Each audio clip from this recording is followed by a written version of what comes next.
All right, you guys. So let me get this straight in my head, right? This lass ends this dude's life, her boyfriend, using helium to steal his money. Um, One question for you all. How the deuce do you end someone's life with helium?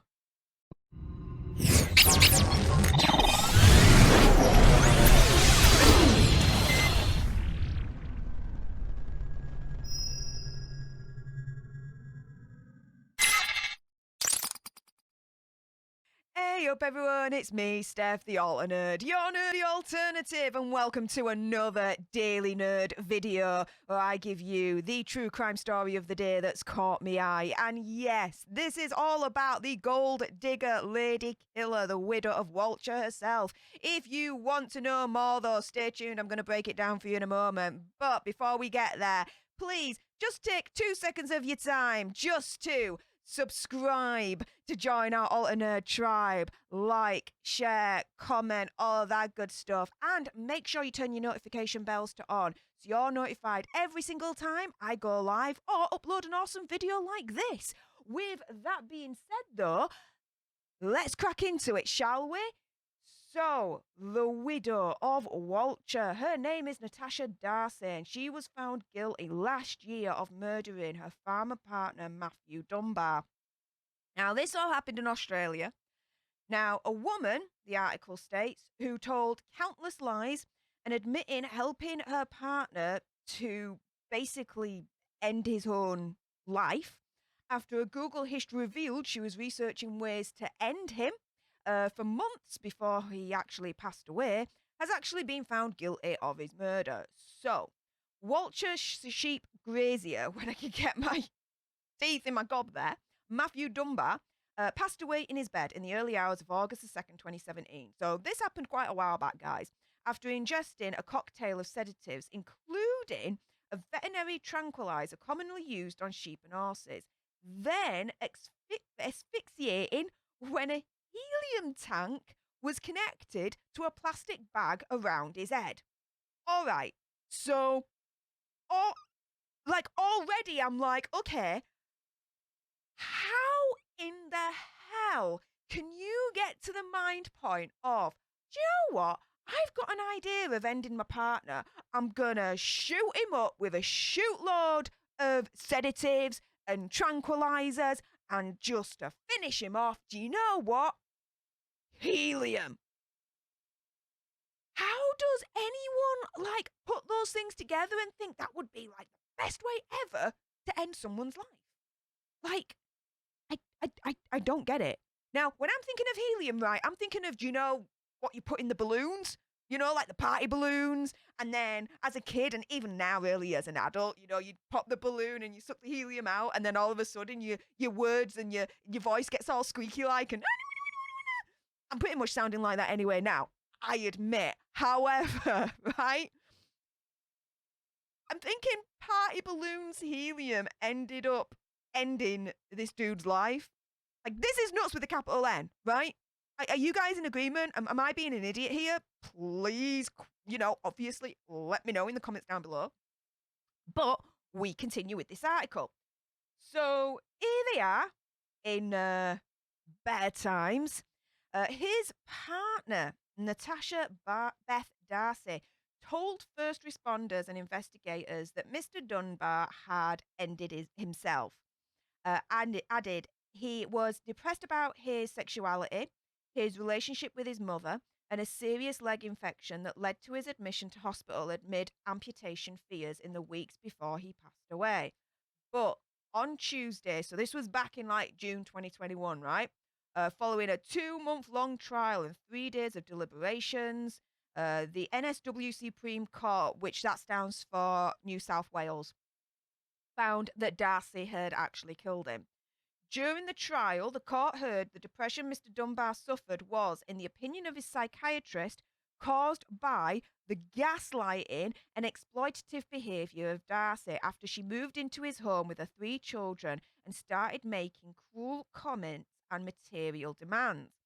It was the Crown's case that Darcy began spreading lies about her partner's mental state in the months before his death, telling friends and family he was gay, and exaggerating his mental and physical health issues at the time.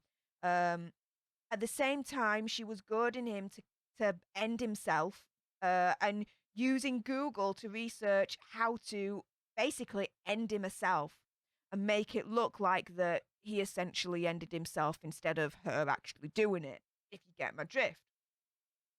As early as February 2017, Darcy was running searches on poisonous spiders, fungi, and snakes. By March, she was searching epidural, spinal taps, and the number of tablets needed to basically end someone and make it look like they ended themselves. In June, her Googling included a search for how to commit ending someone's life themselves. Like, dude, this woman is freaking evil.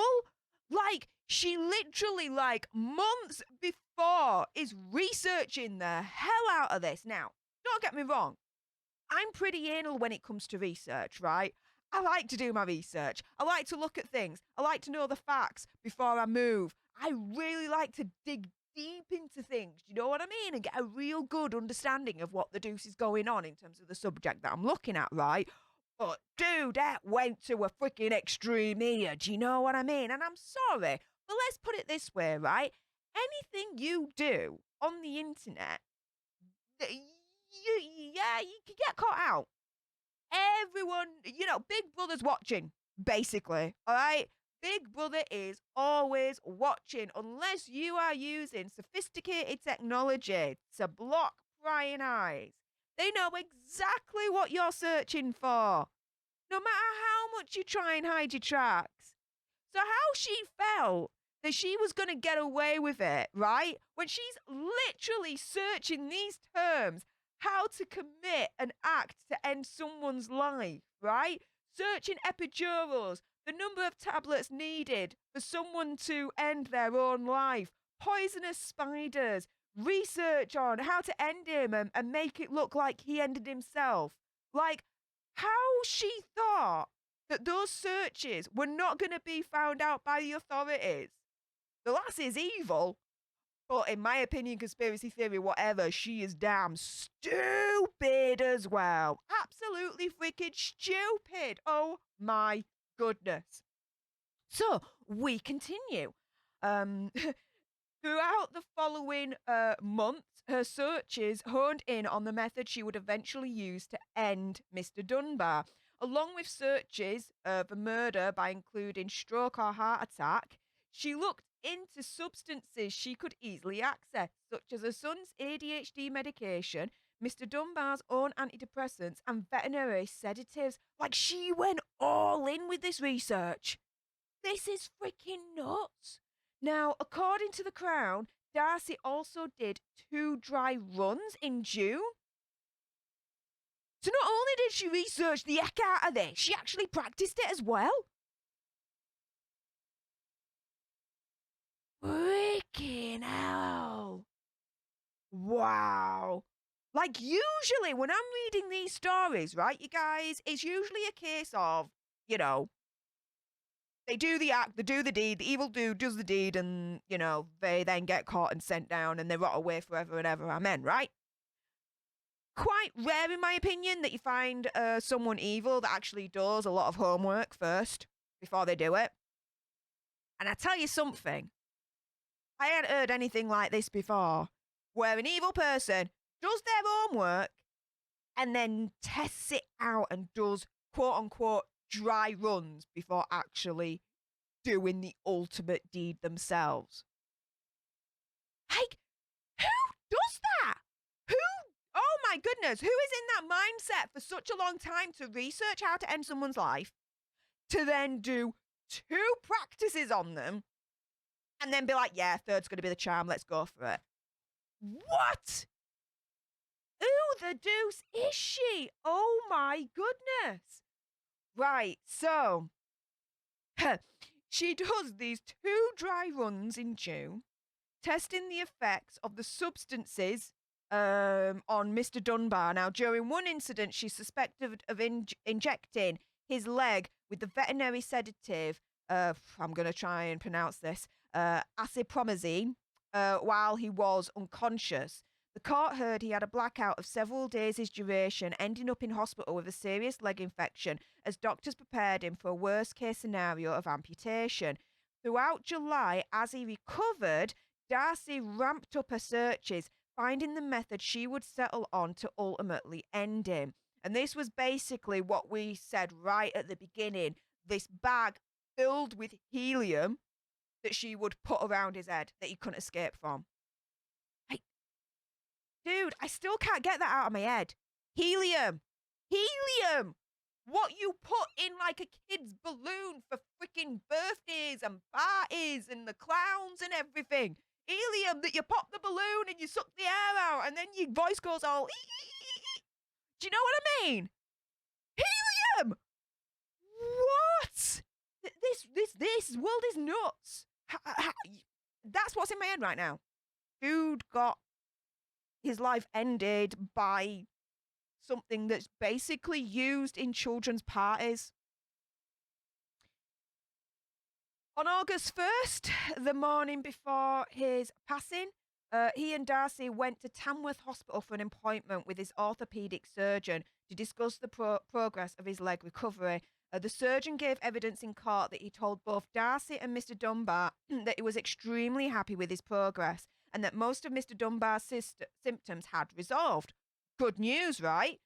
Not within 24 hours. But that afternoon, Darcy told the children that Mr. Dunbar had bad news about his leg, that he might never recover full function and it might still be amputated.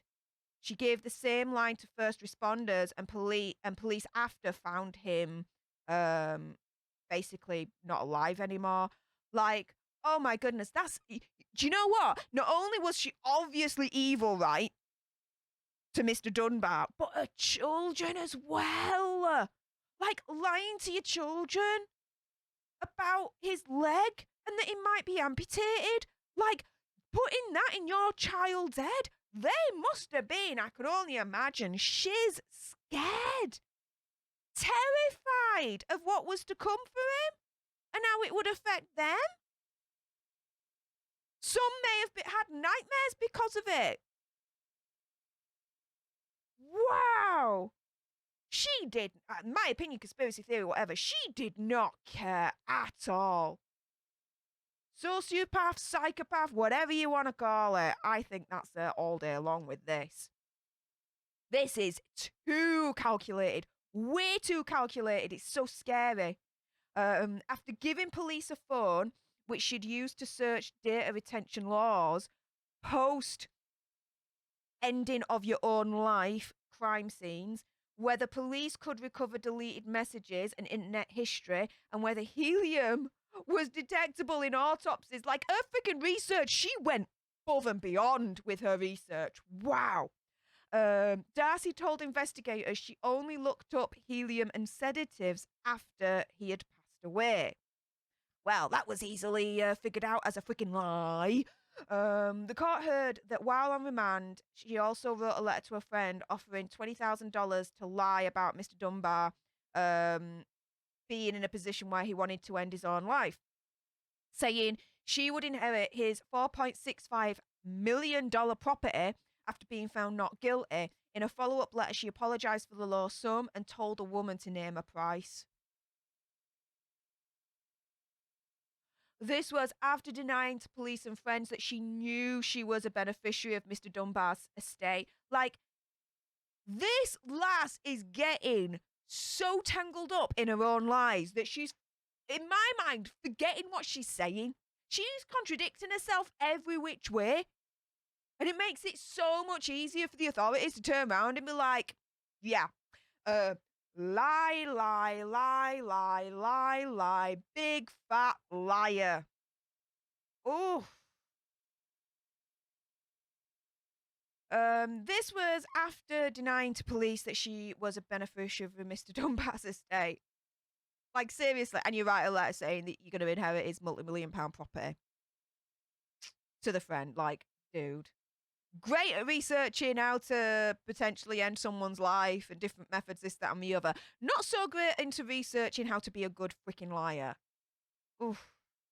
Although Darcy offered to plead guilty, to assisting him ending his own life before the trial, this was rejected by the Crown. Good.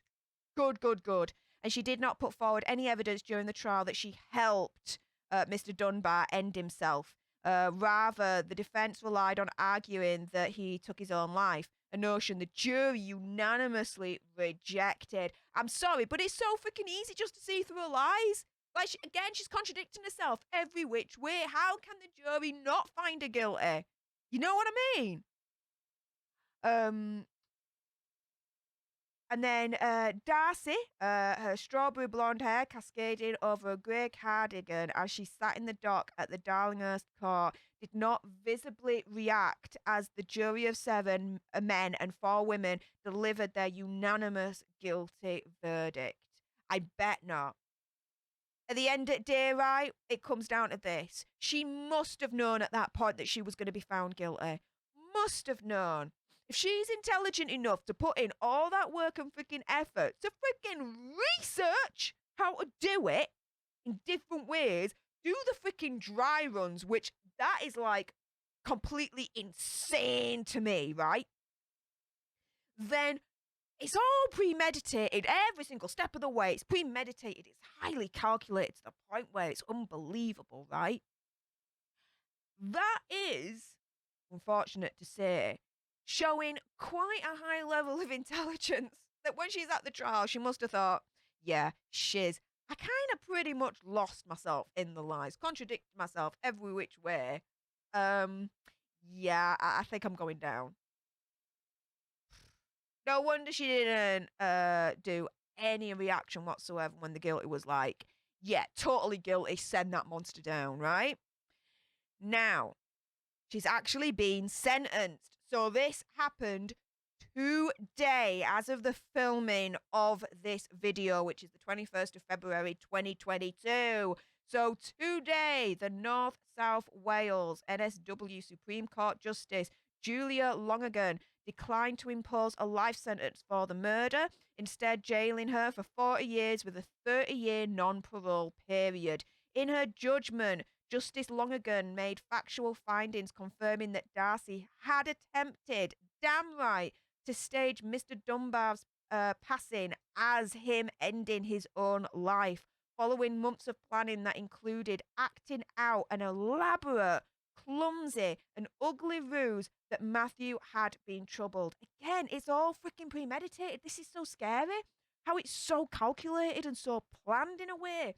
The judge agreed with the Crown case that Darcy had ended Mr. Dunbar's life for money after moving into his Northern Tablelands property, Pandora, and convincing him to make her the sole beneficiary of his multi-million-dollar estate. It's freaking scary. Justice Lonergan found that Darcy had been planning ending his life for some months since at least April 2017. And then, you know, she says that this incident emboldened Darcy to press forward with her plans to stage his passing as a suicide after, you know, everything that was going on in terms of gaslighting, emotionally manipulating him, the dry runs, all that lot, right?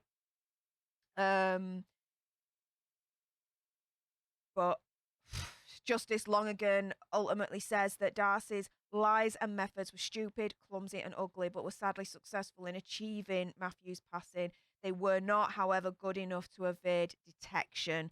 At a sentencing hearing in October last year, Crown Prosecutor Brett Hatfield said Darcy's culpability due to the degree of cold-blooded planning and a purely financial motive was so extreme it could only be met by a lifetime in jail. However, Justice Lonergan said the murder was one of high objective seriousness and described Darcy as callous, relentless, and heartless in a pursuit to get rid of Mathew, who stood between her and the valuable, almost entirely unencumbered property, Pandora, but she disagreed that the level of culpability could only be met with a life sentence. Rather, she said a very lengthy fixed sentence was appropriate. Ultimately, Darcy will be in her 70s when she becomes eligible for parole on the 17th of November 2047. I hope she freaking rots in prison, and I hope she dies there. I hope she never gets out ever again. I'm sorry, but that kind of vindictiveness, premeditation, calculating mind, do that amount of research and end up following through with it after doing freaking 2 dry runs. I can't even get over that. 2 freaking dry runs? Who does a dry run of ending someone's life? Like, who? In their, oh my goodness, like, she's obviously not in her right mind. I mean, let's get it straight there, right? But anyway, with that being said, out of all of that, what are your guys' opinions on this nutso story? Let me know in the comments down below. And if you haven't done so already, please do me a favor, subscribe to join our Alter Nerd tribe. That shiny red button down there is just waiting for you. Like, share, comment, all of that good stuff. And until the next time, you guys, laters.